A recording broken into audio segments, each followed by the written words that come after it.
Manila Broadcasting Company. Sa balita, komentaryo, isyu, serbisyo publiko. Aksyon Radio! Sa Bacolod, Aksyon Radio! Aksyon Radio!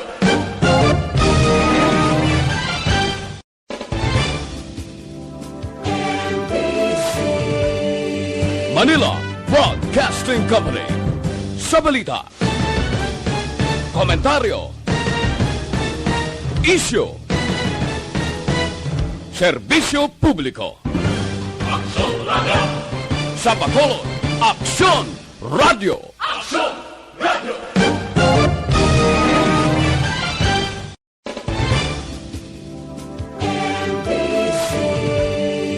Manila Broadcasting Company. Sa balita, komentaryo, isyu,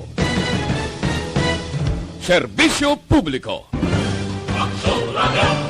Sa Bacolod, Aksyon Radio! Aksyon Radio!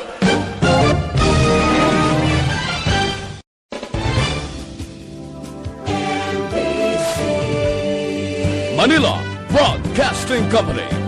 Sa balita, komentaryo, isyu, serbisyo publiko. Aksyon Radio! Sa Bacolod, Aksyon Radio! Aksyon Radio!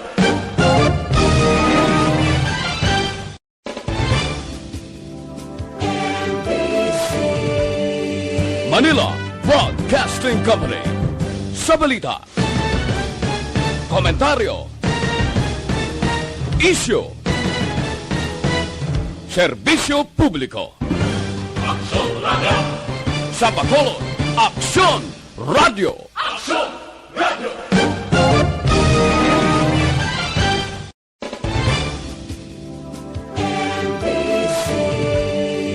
Manila Broadcasting Company.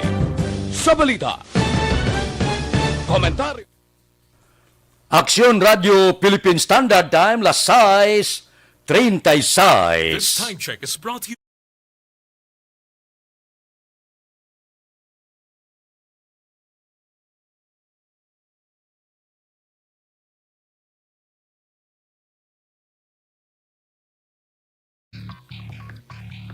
Action Reports, second portion. Di kalidad, kag madalong nga mga analisis sa pinakainit na balita sa bilog na probinsya kag nasyon. Action Reports, second portion. Patas kag balanse na komentaryo sa mga issues kag mga balita nga nagaapekto sa mga pumuluyo sa adlaw-adlaw nga tanan. Action Reports, second portion.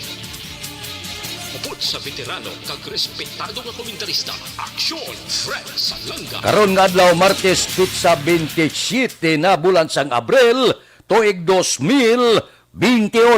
Anano ang mga balita kag isyu nga aton daydayon karon nga adlaw. Ining mga balita kag isyu idulong sa aton sa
Aksyon Radio Philippine Standard Time, las 6:39. Wala pa huway na ni. Ang hingabutay, wala pa huway na. Ang isyo, wala kagtuo. angot sining sa karon outbreak kuno kag mahimo tunaan sang balatian bangod sining karon natukian nga pagpanagtag bulig sa aton mga kauturan paagi sining community pantry nga ni. Nangin kontrobersyal na siya. May ara nakauyon, may ara nagakontra, may ara ya nagapetisyon nga untaton. Wala kag tuo karon, daw hindi may balaan kon diin ang eksakto sini. Pero kahapon, siling ni Interior Secretary Eduardo Anyo, nagapangabay siya sa mga community pantry nga organisasyon nga magkoordinar lang sa local government unit. Kung diin ikaw nahamtang ihimplo Bacolod. Kung may mga community pantry dire, koordinar kita sa gobyerno lokal sang syudad sa Bacolod, agod suno kay anyo malikawan ang pagdagsa naman sang COVID-19. Pero siling ni anyo, ang gobyerno naga-encourage gid nga magpartisipar sa bayanihan spirit apang kinahanglan may proper nga koordinasyon agod nga masunod ang minimum health protocol. Di kapanghatag na pagkaon. Pero siling ni anyo base kon samtang kapanghatag kita pagkaon kag hindi matungdan ang mga health protocol, social distancing kag iban pa base kon imbes nga magatag ka pagkaon, nagadugang kita sang kagaw, kadagadugang kita sang biktima sa COVID-19. Nya importante ini. Kay manti, may mga napatay na, may na-hospital na, bangod sining pagdinaguso sa community pantry nga ni. So, may ara na gasiling nga untaton na ini, may ara na gasiling nga daw ginaorganisa sa iban sa mga komunista redaging kag-iban pa. Daw pag-arangkada sining community pantry dihamak nga mga opinyon, dihamak nga mga pila ka mga pagpangduha-duha ang nagtuluhaw. Para sa ako niya, ang nagpatigayon sini, lakip na ganing Action Radio, unisto kami sa amon kaugalingon, nga luyag namon magbulig. Luyag namon nga bisan paano ang ginakulang sa pagkaon, ang ginagutom, may ara pagkaon nga makuha. May ara dangpan sa tion sang ila kaimulon kagagutom. Amo nang amo niya tuyo, makabulig. Ang mga kapulisan sa Negros natukod mga isang community pantry. Galing subong ti may ara nagtuluhaw nga nagkalain-lain nga opinyon. Kung ano ang dangtan sinitanan, untaton ta ini, depende na. Kay man iniya individual, pribado iniya nga pagpaninguha, nga makabulig sa gobyerno kung tani. Pero kung daw nakita nga daw may kolor, may colority na siya, may mga red tagging, may tanan-tanan na lang, makatagdugang nga balatian. So, desisyonan ta. Kung ano ang desisyon sang kabilugan, desisyon sang gobyerno, desisyon sang pribado, untaton ta ini o konsigiyon. Action Radio Philippine Standard Time, Las 6:43. Mabalik kami pagkatapos ini.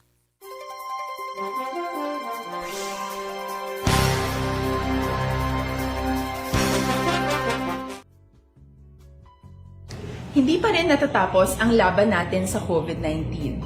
At sa labang ito, isa sa pinakamahalagang armas natin ang tamang impormasyon. Importanteng maalam tayo kung paano ba natin mababawasan ang tsansang mahawaan tayo ng COVID-19. Pero, ano nga ba ang alam natin ngayon tungkol sa pagkalat ng COVID-19? Base sa kasalukuyang pag-aaral, ang COVID-19 ay sumasama sa droplets sa tuwing may umuubo, bumabahing, kumakain, nagsasalita, o kahit sa paghinga.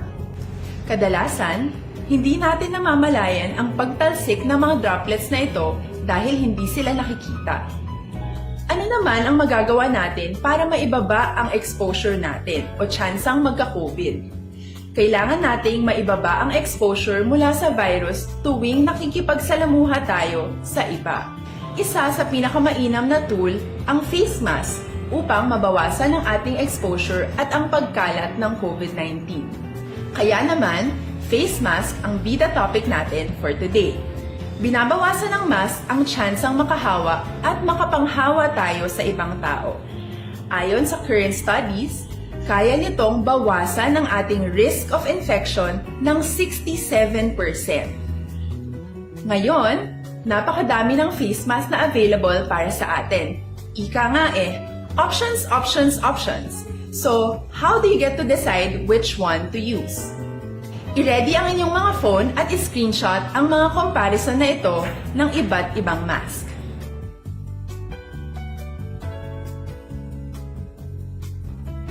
Ngayon, alam na natin na maaari tayong gumamit ng cloth mask. Alalahanin po na hindi pwedeng i-side A at side B ang cloth mask. Labhan ito araw-araw gamit ang maligamgam na tubig, detergent at bleach. Para naman po sa mga medical or surgical mask, tandaan na hindi ito maaaring i-recycle. Itapon na ito pag madumi na, basa na o gamit na. Samantala, ilaan naman po natin ang mga N95 mask para sa ating mga healthcare workers na patuloy na nakikipaglaban sa COVID-19. Huwag din po natin kalimutan na hindi natin nirerekomenda ang paggamit ng N95 respirators with valve.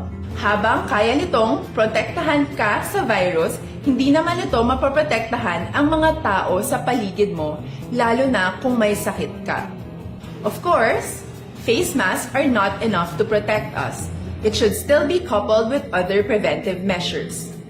According to studies, kung magsuot ka lang ng mask at didistansya ng at least 1 metrong layo sa iba, mababawasan na agad ang tsansa mong makahawa at mahawaan, kaya ituloy lang natin ang pagprotekta sa ating mga frontliners at komunidad sa pamamagitan ng pagiging bida. B. Bawal walang mask. I. Isanitize ang mga kamay at iwas hawak sa mga bagay. D. Dumistansya ng hindi bababa sa 1 metro. At A. Alamin ang tamang impormasyon. Lahat tayo ay may responsibilidad sa isa't isa na bawasan ang risk nating makuha ang virus. Ang pagsunod sa ating minimum health standard ay isa ring paraan para sabihing nirerespeto kita. Aksyon Radio Philippine Standard Time, las 6:47. Ang masunod nga isyo idulong sa aton.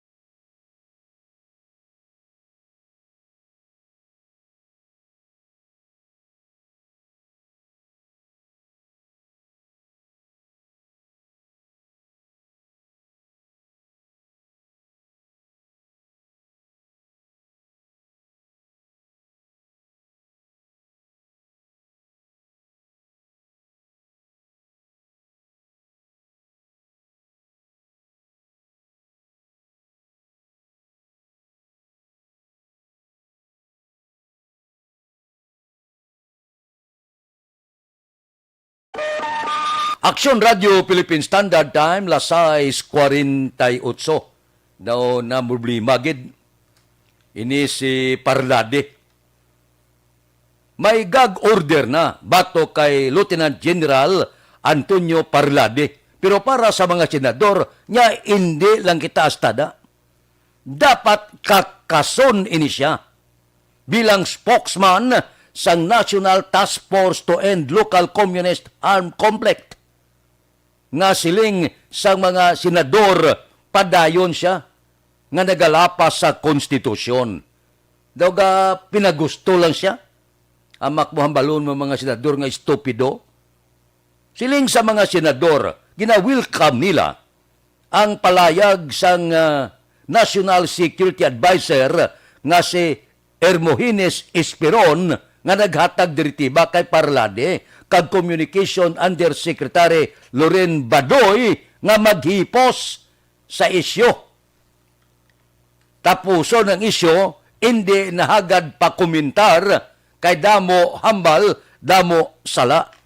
Pero siling kahapon ni Senador Sherwin Gatchalian nya ni si Parlade nga ni, amo ni siyang gamot kung nga binahin-bahin, ginatunga-tunga niya ang mga Pinoy bangod sang wala basihan nga mga palayag. Do lain gibuot sa mga senador, hamak mo nga, hambalon mo nga estupido. Kung si Senador Francis Pangilinan pa, niya si Parlade malain ini nga ehemplo sa junior officers kag leadership sang Armadang Kusog sang Pilipinas. Dapat siya ang una disiplinahon. Sili niya ba si nalipat ini si Parlade nga ang sibilyan nagapangibabaw ini batok sa militarya. Klaro na ya sa Article 2, Section 3 sang aton konstitusyon nga nagasiling civilian authority is all time supreme over the military. Diya ba siya nalipat sa sina? Kapaisog-isog sa? Kapagusto la sa sang tinagaya?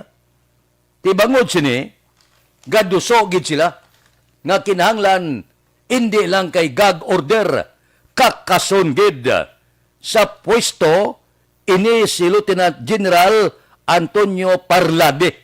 Bangod sa mga tiniga nga ginabuyan, nga wala respeto, kag ini siya makahuluya sa kasubong niya nga mga opisyal. Hamak mo, general ka, daw hindi amo nga mga tinaga ang ginabuyan mo.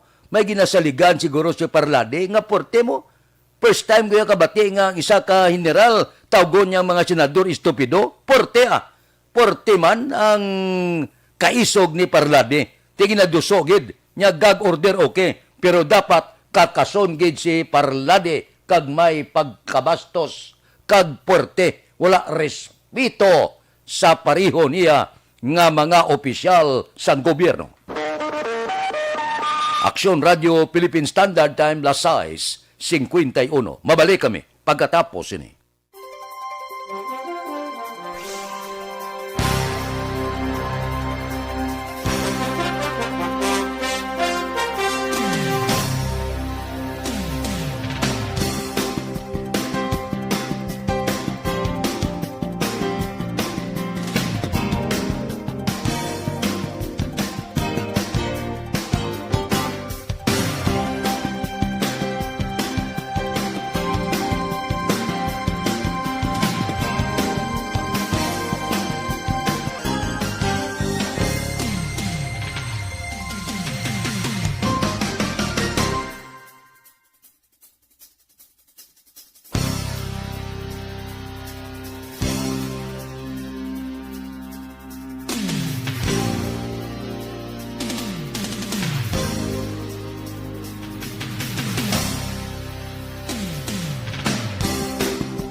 Don't not just throw away questions and statements. Kasma ng aton sining nga Facebook page pagiya sa Action Radio. Ladies and gentlemen, this is Action Radio Bacolod. Action Radio Bacolod number 1. Nagpanguna ang Action Radio Bacolod sa pinakaulihing survey sang Nielsen nga kakuha sang commanding radio station share para sa fourth quarter sang tuig 2020. Kami nagapasalamat sa aton mga kaaksyon sa padayon nga pagsalig kag pagsuporta. DYEZ Action Radio Bacolod number 1 with 40.10% radio station share. Number 2, Bombo Radio, 38.70%. Number 3, RMN Bacolod, 14.50%. Action Radio Bacolod, number 1. During this crisis, the result of the survey proves that Action Radio Bacolod serves the public best and will continue to give you the best broadcasting activities. Madamo nga salamat mga kaaksyon for making us number 1. Action Radio Bacolod number 1. Don't not just throw away questions and statements. Kasma ng aton sining nga Facebook page pagiya sa Action Radio. Action Radio Philippine Standard Time, lasay 55 na. Nagligan nga simana gin panginwala sang Malacañang nga daw may gin ara gin kasugtan ang pungsod China kag si Presidente Rodrigo Duterte nga padayon ini sila nagapakatiga. Ti kahapon 11 ka mga senador nagfile sang resolusyon mabaskog nga nagakondinar sang illegal nga aktibidades sang pungsod China sa exclusive economic zone sa West Philippine Sea. Ano ini? Sa dalom sang Senate Resolution 708 nga gin-author ini ni Senate Minority Leader Franklin Drilon, ang mga senador nagpalayag nga ang padayon nga presensya sa mga sakayan dagat sang pungsod China sa Philippine Sovereign Territory nagalapas ini sa United Nations Convention of the Law of the Sea kag ang 2016 Permanent Court of Arbitration Award nga nagapabor sa Pilipinas ang claim niya sa West Philippine Sea. Ti siling sini nga mga senador, kabudlay sini, kay gina-deprive na to ng ato niya kagalingon nga mga mangingisda sa livelihood nila. Amak mo nga hindi kada kapangisda, imo na gina-claim nga imo lugar, hindi kaya kapangisda. Kaya ginabantayan niya sa mga sakayan dagat sang pungsod China, may mga pamahog pa. Nya kung lumabay kamo di basi kon malutangan pa kamo. Ti daw hindi amo. Ti siling sa mga senador daw panahon na nga kinahanglan na magrespetuhanay kita kung mag-abyan kita.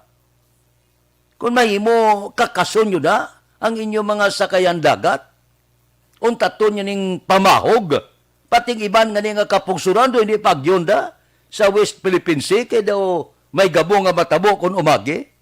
Daw sila niyang kapanag-iya sang baybayon.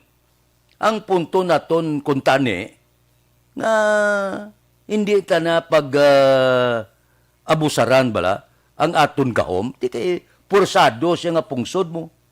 Amo nang kasiling ko kung kaisa nga daw kabudlay patihan nga mag-abyan kita. Kung pambalon mo sila, mag-abyan kita.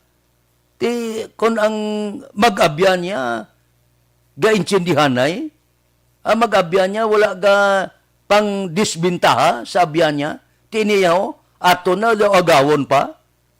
Galing, wala ta kabalo kung anong sa pinsar ni Presidente Rodrigo Duterte. Nga hasta niyan daw, wala siya komentar niya. Hindi ko ya pag ipapatay nga konsuldado, wala mataga pangita gira. Ang aton diplomasiya lang, ang aton niya, ginapangabay ta lang, ngang aton-aton. Hindi mata maglabang sa ila, ang ila-ila. Subong niya nagakatabong aton do ilahon pa.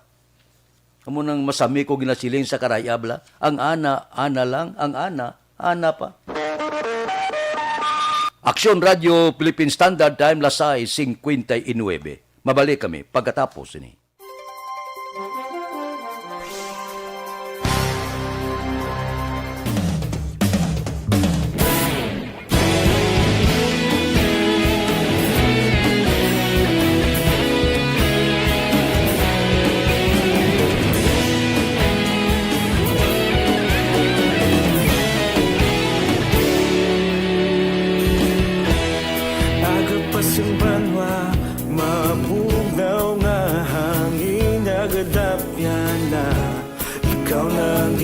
pamatian namon ginasandigan. Tingog sang probinsya, kamatuuran ginapalap na. Minsay nga may dala, paglaom kag kasanat. Tinuig na nagligan, ikaw gihapon ang ako nga istasyon. Sa pagbudlak sang adlaw, sa pagtuhaw sang biton. Mga balita nga dala inspirasyon. Aksyon radyo, Bacolod man sa gihapon. Padayon Aksyon radyo, Bacolod saludo sa imo. Padayon Aksyon radyo, salamat sa pagserbisyo. Patas kag balanse, matuod na mensahe, wala sang ginadampingan. Padayon Aksyon radyo.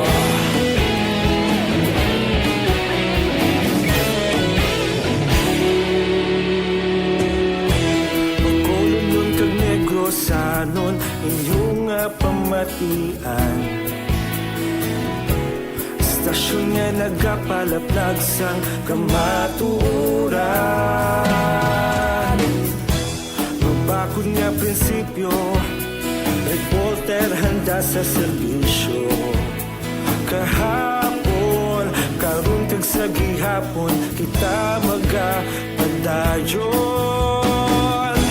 Tinuig na nagligan, ikaw gihapon ang ako nga istasyon. Sa pagbutlak sang adlaw, sa pagtuhaw sang biton. Mga balita na may dala inspirasyon.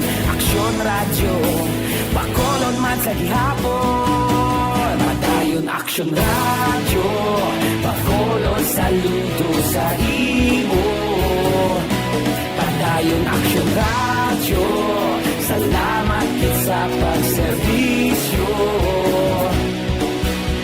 Patas kag balanse, matuod na mensahe, wala sang ginadampigan. Padayon Aksyon radyo. Una sa balita, una sa aksyon, sa Bacolod Aksyon Radio. Una sa balita, una sa aksyon, sa Bacolod Aksyon Radio. Kita ulog na ngay, sagsay ang mga kalintangan. Responsable ang pagbalita, pagdayon na ipalak na. Malasig pero sigurado, aksyon na may dala pagpalanggan.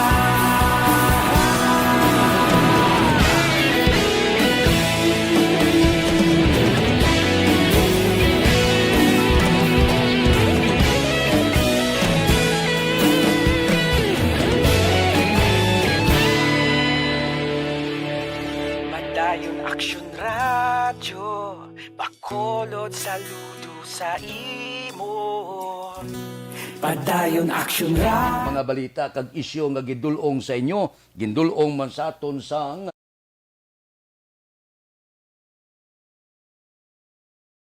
edisyon. Liwat baga dulong sa aton sa mga balita lokal, nasyonal, international, sports kag artista. Upod kita kay Aksyon Boy Duran kag Aksyon Dorel Cabato. Aksyon Fred Salanga, una sa balita, una sa aksyon, sa Bacolod Aksyon Radio.